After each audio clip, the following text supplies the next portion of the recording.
नमस्ते विद्यार्थी मित्रांनो, आज आपण या ठिकाणी एक महत्त्वाचा टॉपिकची चर्चा करणार आहोत। याच्या आधीचा जो व्हिडिओ आहे तो आपण कव्हर केलेला आहे, ज्याच्यामध्ये आपण काय केलेलं आहे, मार्गदर्शक तत्व जे आहे ज्याला आपण डायरेक्टिव्ह प्रिन्सिपल्स म्हणतो, तर त्या संबंधीचा पार्ट 1 आपण कव्हर केलेला आहे, बरोबर आहे। आता आपण या व्हिडिओमध्ये पार्ट 2 ची चर्चा करणार आहोत, डायरेक्टिव्ह प्रिन्सिपल ज्याला आपण काय म्हणतो, मार्गदर्शक तत्व। ओके, मार्गदर्शक तत्व, डायरेक्टिव्ह प्रिन्सिपल्स। ओके, ही जी डायरेक्टिव्ह प्रिन्सिपल्स आहेत, तर ही डायरेक्टिव्ह प्रिन्सिपल्स भारतीय संविधानाच्या आपण याच्या आधी पाहिलेला आहे, भाग 4 अंतर्गत कलम 36 ते 51 च्या अंतर्गत येतात, बरोबर आहे। मग ह्या 36 ते 51 पैकी आपण किती कव्हर केले होते, 36 पासून ते बऱ्यापैकी आपण काय केलं होतं, 43 पर्यंत हे काय केलेले आहेत, आपण आर्टिकल्स कंप्लीट केलेले आहेत आधीच्या व्हिडिओमध्ये, बरोबर आहे। आणि आत्ता आपले राहिलेले किती आहेत, कलम 44 पासून कलम 51 पर्यंत हा आपण दुसरा पार्ट कव्हर करणार आहोत, बरोबर आहे। तर आजच्या आपल्या डिस्कशनमध्ये आपण कोणत्या कलमांची चर्चा करणार आहोत, तर आर्टिकल 44 पासून आर्टिकल 51 पर्यंत। ओके, तर यांची चर्चा करणार आहोत विशेषत्वाने, म्हणजे आपला मार्गदर्शक तत्वासंबंधीचा हा पार्ट 2 असणार आहे।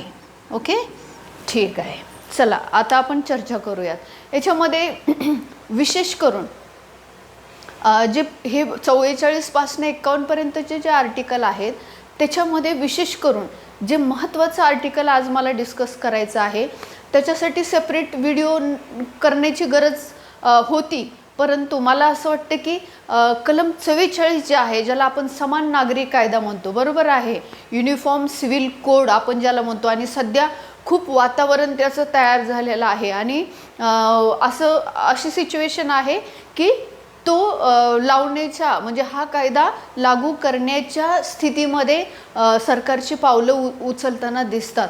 मग नेमकं आपल्याला माहीत पाहिजे की नेमकं समान नागरी कायदा म्हणजे काय आहे, याच्या अंतर्गत नेमकं काय काय होणार आहे, त्याचा आपल्या फंडामेंटल राईट्सवरती असेल किंवा विविध जे अधिकार आहेत विविध धर्मांचे, तर त्याच्यावरती काय इफेक्ट होणार आहे। तर विशेष करून आजची जी चर्चा आहे ती मार्गदर्शक तत्व पार्ट 2 मध्ये आपण समान नागरी कायद्याला विशेष डिस्कस करणार आहोत, आणि त्याच्यासोबत मग 51 पर्यंत जाणार आहोत, लक्षात घ्या। त्याच्यामुळे आपण 43ला थांबलो होतो मागच्या व्हिडिओमध्ये, आज या ठिकाणी आता आपण जी चर्चा करणार आहोत तर ती कलम 44ची करणार आहोत आता सुरुवात। ओके, मग कलम 44च्या संबंधीचं आपण थोडंसं या ठिकाणी बघूयात। कलम 44 काय सांगत आहे, भारतीय संविधानातील मार्गदर्शक तत्व अंतर्गतचं कलम 44 काय सांगत आहे, समान नागरी कायदा, काय सांगत आहे, समान नागरी कायदा, यालाच काय म्हटलेलं आहे, uniform civil code. Okay, code म्हणजे संहिता असते, ओके, युनिफॉर्म सिव्हिल कोड। आता काय आहे, एवढं वातावरण नेमकं आताचं जे तयार झालेलं आहे, म्हणजे गेल्या 1 महिन्यापासून जास्त वातावरण या संबंधीचं तयार झालं, आणि इवन अगदी सुरुवातीपासूनच आहे, म्हणजे डॉक्टर बाबासाहेब आंबेडकरांनी जेव्हा हिंदू कोड बिल मांडलेलं होतं, तर ते हिंदू कोड बिल म्हणजे 1948 मध्ये हे समान नागरी कायद्याचं पहिलं पाऊल होतं, बरोबर आहे। परंतु म्हणजे त्यांची इच्छा होती खूप की लागायला पाहिजे, समान नागरी कायद्याचं अंमलबजावणी व्हायला पाहिजे देशामध्ये, परंतु सिच्युएशन अशी होती की भारत हा आपल्याला माहिती आहे विविध जाती धर्मांचं अस्तित्व असणारा देश आहे, म्हणजे विविधतेने नटलेला आपला देश आहे, विविध जाती धर्म, त्यांच्या विविध भाषा, त्यांच्या विविध संस्कृती, बरोबर आहे, त्यांचे आपले नियम अटी, ह्याच्यामध्ये असा पूर्ण असा सजलेला आपला भारत देश आहे, बरोबर आहे। म्हणजे विविधता खूप मोठी आहे या देशामध्ये आपल्या। पहिला मुद्दा, या विविधतेमध्ये एकता आहेत, सगळे सुखा समाधानाने आनंदाने नांदत आहेत, बरोबर आहे।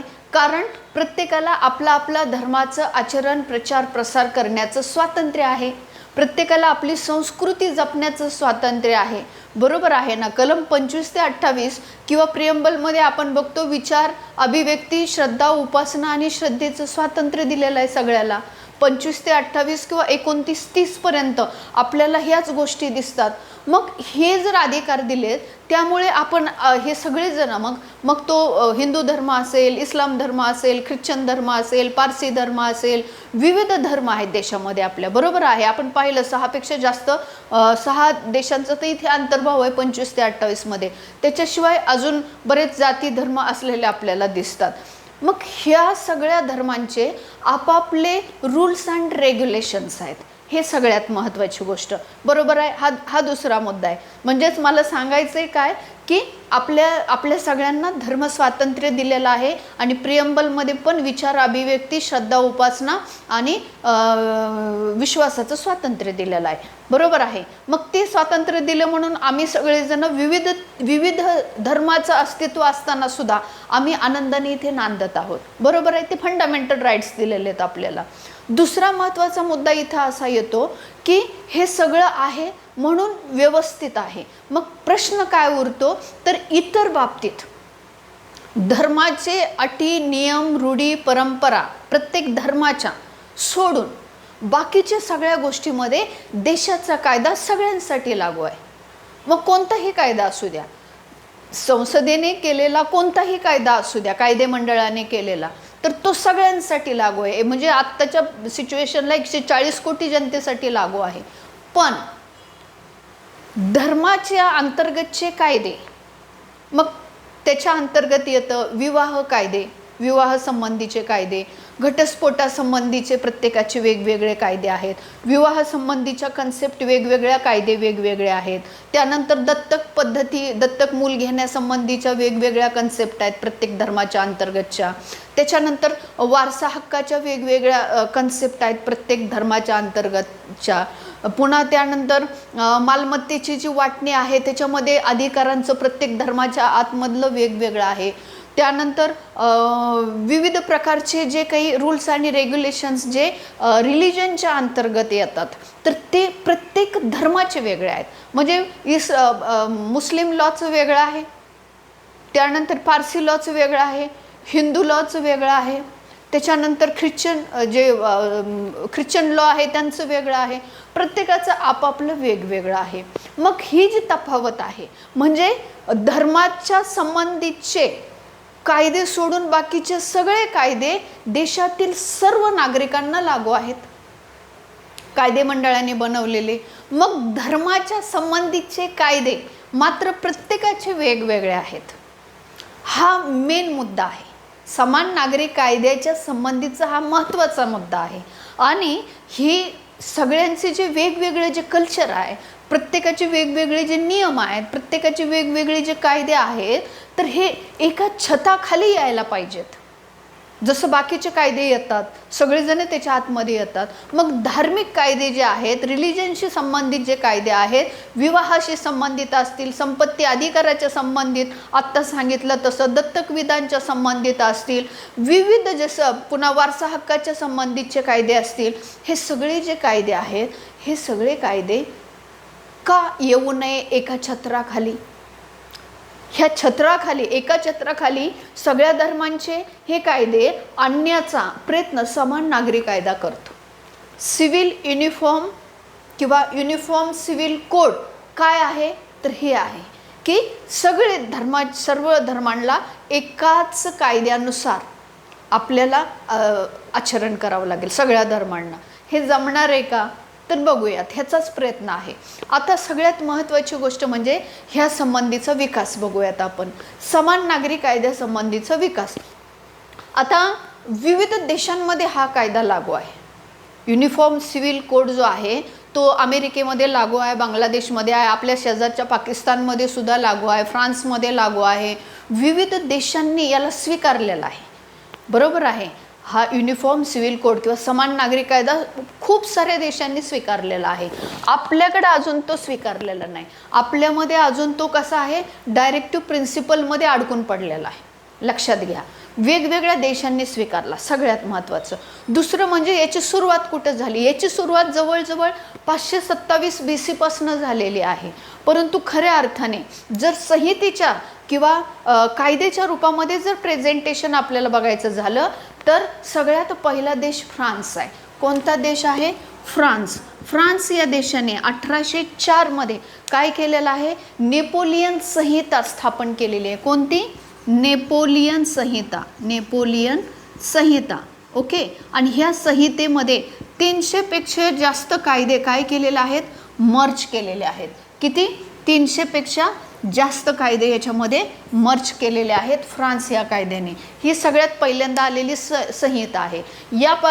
ही एक महत्त्वाचा मुद्दा. दुसरा, आता भारताच्या संबंधित जर आपण विचार करायचं म्हटलं तर आपल्या सगळ्याला माहिती आहे की गोवा हे जे स्टेट आहे किंवा गोव्यामध्ये सगळ्यात पहिल्यांदा 1867 मध्ये हा युनिफॉर्म सिव्हिल कोड लागू करण्यात आला. पोर्तुगीजांची ती वसाहत होती, आपल्याला माहिती आहे. 1510 मध्ये पोर्तुगीजांच्या ताब्यात आली होती. विजापूरच्या आदिलशहाकडनं ती जिंकून घेतलेला होता. 1530 मध्ये त्याला राजधानीचा दर्जा दिला होता गोव्याला. 1556 मध्ये पहिली प्रिंटिंग प्रेस तिथे स्थापन केली होती आणि 1961 पर्यंत गोवा पोर्तुगीजांच्या ताब्यात होता. आणि ह्याच गोव्यामध्ये 1867 मध्ये पोर्तुगीजांनी काय केलेलं होतं तर समान नागरी कायदा लागू केलेला होता. म्हणजेच ह्याचा अर्थ काय तर गोवा हे जे स्टेट आहे हे 1867 मध्ये हे फर्स्ट स्टेट आहे भारतातलं की ज्याने काय केलेलं आहे तर समान नागरी कायदा हा लागू केलेला आहे. लक्षात घ्या, 1867 मध्ये हे पहिलं स्टेट आहे ज्याने समान नागरी कायदा लागू केलेला आहे. ओके. हां, आता पुढे काय तर आता उत्तराखंड जे आहे, आता 2022 मध्ये उत्तराखंड सरकारचं सुद्धा असं म्हणणं आहे की आम्ही सुद्धा आमच्या स्टेटच्या अंतर्गत समान नागरी कायदा लागू करणार आहोत. अजून तिथं झालेला नाही परंतु प्रोसेसमध्ये आहे. कुठे? उत्तराखंडमध्ये. आता प्रोसेसमध्ये उत्तराखंडमध्ये प्रोसेसमध्ये आहे. ओके. तर हे मुद्दे आपल्याला सुरुवातीला माहीत असणं गरजेचं आहे. चला पुढे जाऊयात. आता समान नागरी कायद्याच्या अंतर्गतची पुढची इव्हेंट म्हणजे आत्तापर्यंत आपल्याला काय कळालं तर 1804 मध्ये फ्रान्सने सगळ्यात पहिल्यांदा स्वीकारलेला आहे. त्यानंतर 1867 मध्ये गोवा ह्या ठिकाणी पोर्तुगीजांनी सगळ्यात पहिल्यांदा समान नागरी कायदा लागू केलेला आहे. आता सध्या उत्तराखंड जे आहे तर ते प्रोसेसमध्ये आहे. उत्तराखंड कधी 2022 पासून प्रोसेसमध्ये आहे, अजून लागू केलेलं नाही आहे. बरोबर आहे. हे मुद्दे झाले. आता येऊयात समान नागरी कायद्याच्या संबंधीची बाकीचं इन्फॉर्मेशन. समान नागरी कायदा म्हणजे ज्यावेळेस 1948 मध्ये डॉक्टर बाबासाहेब आंबेडकरांनी हिंदू कोड बिल मांडलं होतं त्यावेळेस डॉक्टर बाबासाहेब आंबेडकर हे कायदा मंत्री होते आणि हिंदू कोड बिल त्यांनी मांडलं होतं 1948 मध्ये. काय मांडलं होतं? Hindu code bill. ओके. कुणी मांडलं होतं? डॉक्टर बाबासाहेब आंबेडकर, घटनेचे शिल्पकार. ओके. त्यांनी हे मांडलेलं आपल्याला दिसतं. तर हिंदू कोड बिल मांडलेलं होतं आणि बाबासाहेबांचं म्हणणं होतं स्पष्ट की समान नागरी कायदा लागू व्हायला पाहिजे.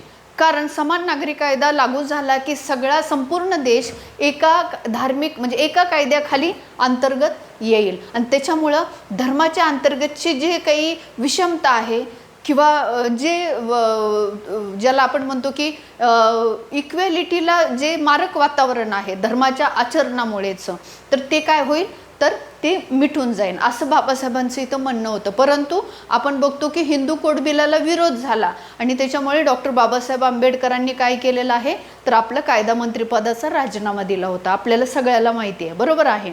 तर तेच जे हिंदू कोड बिल आहे त्याच हिंदू कोड बिलाच्या अंतर्गत आज जे आपण नंतर कायदे बघतो म्हणजे 1956 मध्ये हिंदू विवाह कायदा आहे. म्हणजे एका व्यक्तीला एकच विवाह करण्याचा अधिकार आहे आणि दुसरा विवाह करायचा असेल तर आधी पहिला पत्नीपासून घटस्फोट घ्यावा लागतो, हा कायदा म्हणजे घटस्फोटाचा एक कायदा आला. त्यानंतर संपत्तीमधला अधिकार आला, बरोबर आहे. नवऱ्याच्या संपत्तीमधला अधिकार, वडिलांच्या संपत्तीमधला अधिकार आला. त्याच्यानंतर घटस्फोटाचा अधिकार आला, पोटगीचा अधिकार आला, घटस्फोट दिल्यानंतर पोटगी मिळायला पाहिजे तो अधिकार आला. तर हे सगळे जे काही कायदे झाले, किंवा मूल होत नसेल तर दत्तक घेण्याचा अधिकार आला, संपत्तीच्या वाटपाचा अधिकार आला, कौटुंबिक संपत्तीच्या, हे सगळे जे अधिकार आहेत हिंदू धर्माच्या अंतर्गत येणारे, हे हिंदू कोड बिलातून निर्माण झालेले आहेत.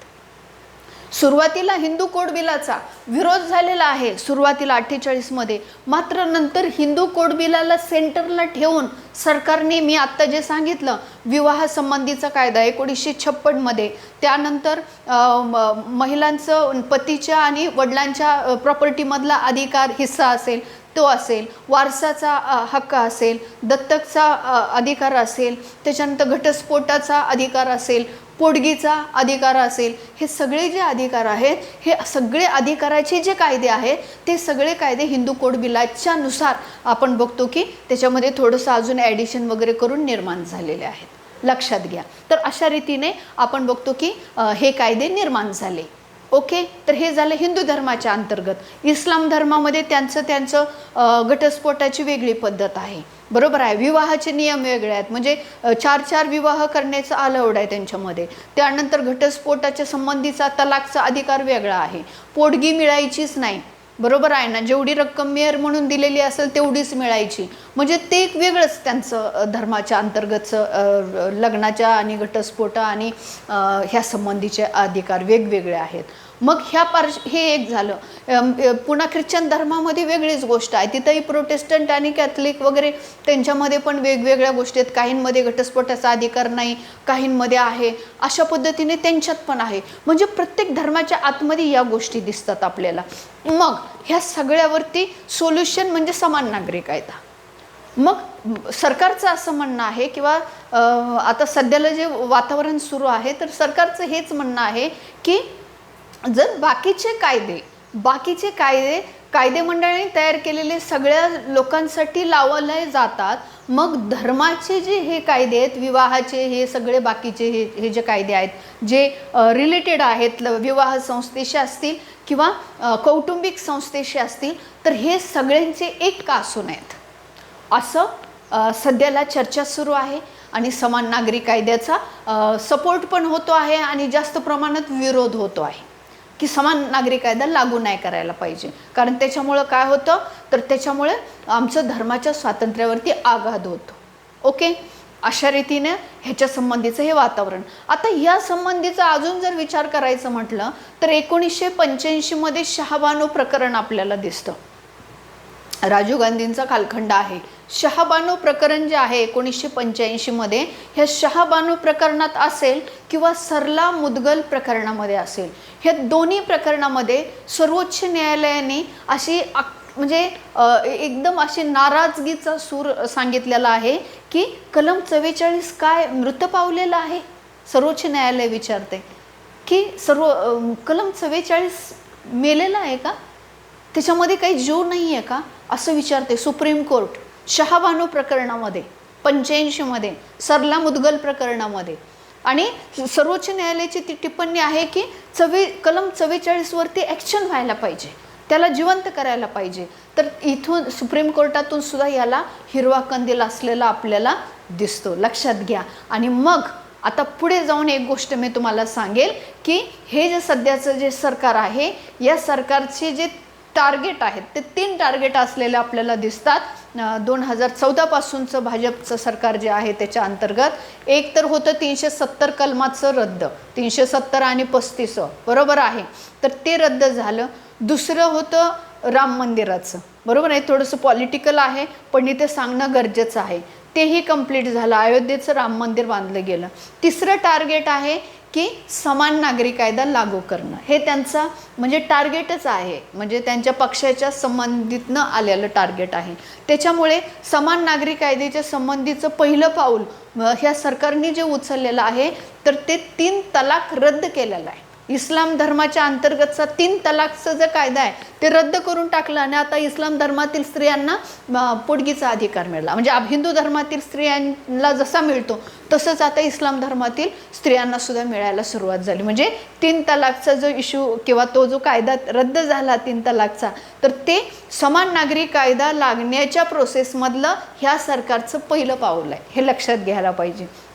तर अशा रीतीने आता ह्याच्यावरती खूप जास्त चर्चा सुरू आहे आणि कदाचित हे जे कलम 44 आहे तर हे कलम 44 ह्याला मजबूती देण्याचा प्रयत्न होईल आणि हा समान नागरी कायदा संपूर्ण देशासाठी धार्मिक दृष्टीने लागू होईल. सगळ्या धर्मांच्या रीतिरिवाज, कल्चर, रूढी, परंपरा हे सगळं याच्या एक कायद्याच्या आतमध्ये येणार आहे, लक्षात घ्या. तर हे खूप लवकर होण्याची शक्यता आहे. बघूयात आता अजून किती वर्ष लागतात. प्रत्येक सरकार हे ॲक्शन घेत नाही आहे हे करायला, कारण ही धर्माची बाब आहे आणि धर्मामध्ये हस्तक्षेप झाला तर पहिली गोष्ट तर कलम 25 ते 28 जे आहे आणि 29-30 जे आहे अल्पसंख्याकांचं सुद्धा जे आहे त्यांचं संस्कृती, ते छोटे समाज आहेत त्यांची वेगवेगळं कल्चर आहे, वेगवेगळे नियम, रूढी, परंपरा. 7 सिस्टरचा एरिया तुम्ही घ्या, पूर्वेकडचे हे जे राज्य आहे ते त्यांची वेगवेगळे, प्रत्येकाचे वेगवेगळे कल्चर आहेत. तर हे सगळ्यांचं एक म्हणणं आहे की बाबा आमचं आम्हाला जपू द्या, बरोबर आहे ना. तर ह्याच्यावरती आघात होणार आहे आता की हे सगळे एका छताखाली येणार आहे, भारतातले सगळे नागरिक. तर हे एक आहे. तर इथे त्यामुळे सरकार काय करत आहे की सरकार रिस्क घेत नाही कोणतं सरकार, कारण जर लोकांचं मन नाराज झाले तर मतं कोण टाकणार आणि सरकार निवडून येईल का, हा मेन मुद्दा आहे. त्याच्यामुळे समान नागरी कायद्यापासून बऱ्यापैकी थोडंसं दूर राहते. आता भाजपच्या सरकारला सुद्धा 10 वर्ष होत आले येऊन, तरीसुद्धा समान नागरी कायद्यासंबंधी फक्त 3 तलाकचाच एक मुद्दा झालेला आपल्याला दिसतो, बाकी अजून काही जास्त हालचाली झालेल्या नाही. परंतु आता शेवटचं पुढचं वर्ष आहे, 24मध्ये इलेक्शन आहे, त्याच्या आधी मे बी काहीतरी ॲक्टिव्हिटी होण्याची शक्यता आहे. ओके, बघूयात आपण. आपल्याला आता म्हणजे बघायचं आहे की नेमकं काय काय होतं आहे ते, बरोबर आहे.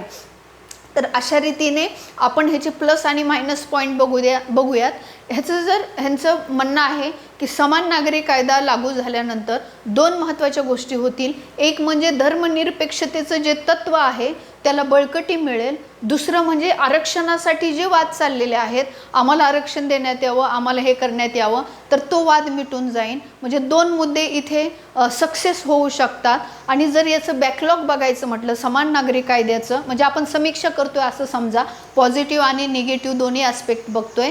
तर निगेटिव्ह ॲस्पेक्ट जर बघायचे म्हटलं तर सरळ 25 ते 30 जे आर्टिकल आहे त्याच्यावरती आघात आहे.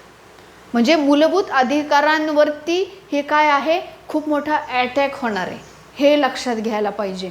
तर ही खूप मोठी बाब आहे आणि त्याच्यामुळे तो खूप मोठा बॅकलॉग आहे. आणि विविध जाती धर्माचे जे लोक आहेत तर ते पुन्हा अस्थिर किंवा इनसिक्युअर, असुरक्षित स्वतःला फील करू शकतात, बरोबर आहे. आणि ह्याचा सगळ्याचा इफेक्ट कशावर होणार आहे, संविधानावरती होणार आहे, लोकशाहीवरती होणार आहे.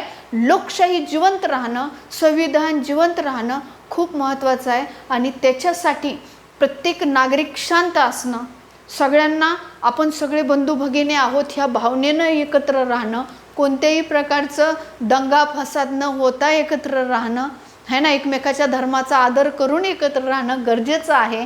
आणि हे असं जर काही ॲक्शन झाली तर मात्र काहीतरी प्रॉब्लेम्स होऊ शकतात. परंतु एक आपण सुजाण नागरिक म्हणून आपण ह्या मुद्द्याला आता शेवटाला यायला पाहिजे या कायद्याच्या अंतर्गत. तर समान नागरी कायदा हे लागू होणं गरजेचं आहे, कारण इतर कायदे जर सगळ्यांसाठी अलाउड आहेत, सगळ्यांनी ॲक्सेप्ट केले, तर हे सुद्धा हळूहळू आपण 21व्या शतकाकडे वाटचाल करत आहोत. जगच एक वैश्विक खेळ झालेला आहे, तर आपण मग धर्मामध्ये तरी अडकून बसायचे काय कारण आहे, बरोबर आहे ना. आपण फॉरवर्ड झालेलो आहोत. आपला भारत जगाशी जोडला गेलेला आहे. संपूर्ण जग एक खेडं बनलेलं आहे ना. जी मीडिया जी आहे, सोशल मीडिया, त्याच्या माध्यमातून आपण कनेक्ट झालेलो आहेत सगळ्या जगाशी.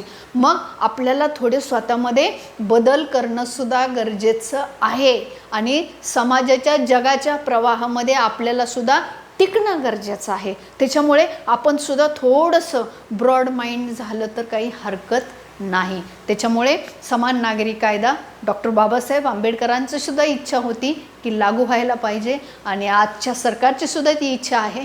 तर बघूयात. तर आपण ह्याचं प्लस मायनस गोष्टी बघितल्या आणि शेवटी समीक्षात्मक आपलं एक मत असतं. तर माझं मत मी तुम्हाला सांगितलं. आता तुमचं मत तुम्ही याच्यावरती विचार करणं गरजेचं आहे. तर अशा रीतीने समान नागरी कायद्याची आपण चर्चा केलेली आहे. सेपरेट व्हिडिओ करायची गरज मला वाटली होती, पण असं वाटलं की चला इथे 44मध्ये आपण डिस्कसच करणार आहोत, तर तिथे आपण त्याला थोडं व्यवस्थित डिस्कस करू. येऊयात कलम 45कडे. कलम 45 काय सांगत आहे, तर 0 ते 6 वयोगटातील बालकांचं संगोपन करणं शासनाचं कर्तव्य आहे. सूचना दिलेली आहे की 0 ते 6 वयोगटातील बालकं असतील, स्तनदा माता असतील, है ना. आर्टिकल 45 काय आहे, 0 ते 6 आणि 21मध्ये काय आहे, 6 ते 14 आहे. बरोबर आहे ना. मग याच्यामध्ये काय येतं, तर 0 ते 6 वयोगटातील बालकं आहेत हे.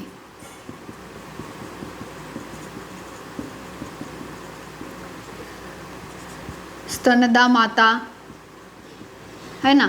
तर ह्या सगळ्यांची काळजी घ्यायची सरकारची जबाबदारी आहे.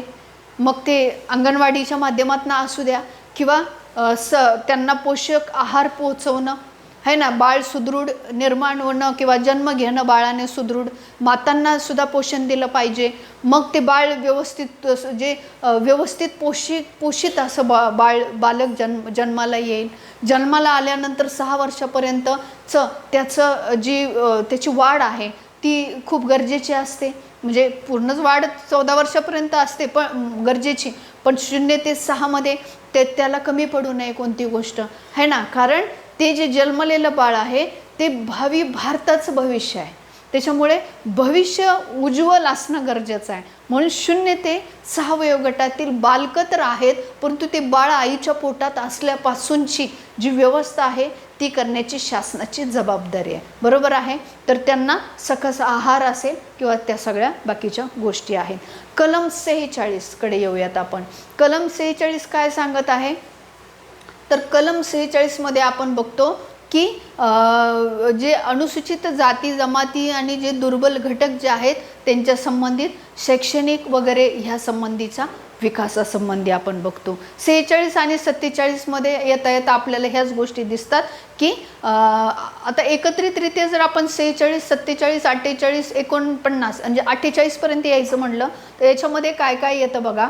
एक तर सार्वजनिक आरोग्य सुधारणा 47मध्ये आपल्याला दिसतं. मग त्याच्यासाठी जेवढं काही आरोग्यविषयक सुविधा पोहोचवायच्या आहेत तर त्या पोहोचवणं सरकारचं कर्तव्य आहे. त्याच्यानंतर अनुसूचित जाती जमाती दुर्बल घटकांसंबंधी शैक्षणिक आर्थिक सहाय्य प्रदान करणं राज्यसंस्थेचं कर्तव्य आहे. त्याचबरोबर पशुसंवर्धनासंबंधी पावलं उचलणं राज्यसंस्थेचं कर्तव्य आहे.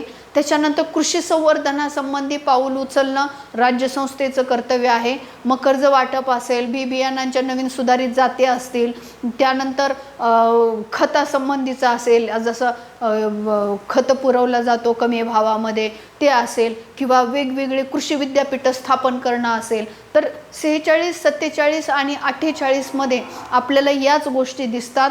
पर्यावरणमूलक सगळ्या गोष्टी दिसतात की पर्यावरण स्वच्छ ठेवणं हे सुद्धा आपलं कर्तव्य आहे. म्हणजेच अनुसूचित जाती जमाती दुर्बल घटक यांचं आर्थिक शैक्षणिक संवर्धन, त्यानंतर पशुसंवर्धन, सार्वजनिक आरोग्य है ना, सार्वजनिक आरोग्य सुधारणं, पशुसंवर्धन, कृषी संवर्धन ह्या संबंधितही उपाययोजना करणं हे आपल्याला दिसतं. 46, 47, 48च्या आतमध्ये येतं. 49मध्ये काय येतं, 49मध्ये राष्ट्रीय स्मारकं आणि जे ऐतिहासिक जे स्मारकं आहेत तर त्याचं पावित्र्य जपणं किंवा ते तर कर्तव्यामध्ये पण आहे, पण इथंही सांगितलं आहे की राष्ट्रीय स्मारकं, नदी नाले, जेवढं काही आपलं जे ऐतिहासिक आहे वैभवशाली आपला जो इतिहास आहे तर त्याचं काय करणं, त्याला मेंटेन करणं राज्यसंस्थेचं कर्तव्य आहे. त्याचं जपणूक करणं, त्याचं सगळ्या गोष्टी जपणं. ओके, ते एक गोष्ट झाली. त्याच्यानंतर कलम 50 काय सांगत आहे, तर न्यायमंडळ कार्यकारी मंडळापासून विभक्त केलेलं आहे, याचं विभाजन केलेलं आहे. न्यायव्यवस्थेला स्वतंत्र स्थान आहे, त्याचं ना तर कायदे मंडळामध्ये इंटरफिअर आहे, ना तर कार्यकारी मंडळामध्ये इंटरफिअर आहे. तर ते एक दूर केलेलं आहे. आणि कलम 51 सांगत आहे की आंतरराष्ट्रीय शांतता प्रस्थापित करायची आहे ना. पंचशील नेहरूंचं जे पंचशील धोरण होतं की ते धोरणची अंमलबजावणी करायची आहे. शेजारील राष्ट्रांशी चांगले संबंध प्रस्थापित करायचे आहेत. भारताची जी इमेज आहे ती जगाच्या पटलावरती वाढवायची आहे. तर अशा रीतीने 44 पासून आपण 51 पर्यंत काय काय पाहिलं? समान नागरी कायदा पाहिलं, 0 ते 6 वयोगटातील बालक आणि स्तनदा माता यांच्या संबंधी पाहिलं. त्याच्यानंतर आपण पाहिलं की सार्वजनिक आरोग्य सुधारणा असेल किंवा अनुसूचित जाती किंवा दुर्बल घटकांसंबंधीचं शैक्षणिक आर्थिक अधिकार असतील शिक्षणाविषयीचे. त्यानंतर आपण पाहिलं की पर्यावरणच्या संबंधीचे अधिकार असतील, राष्ट्रीय स्मारके या संबंधीचं सूचना दिलेल्या आहेत की मेंटेन करा. त्याच्यानंतर कार्यकारी मंडळ आणि न्यायमंडळ याला विभाजित केलेलं पाहिलं आपण. त्यानंतर आपण आंतरराष्ट्रीय शांतता पाहिली. बरोबर आहे. तर अशा रीतीनं ह्या गोष्टी आपल्याला माहीत असणं गरजेचं आहे.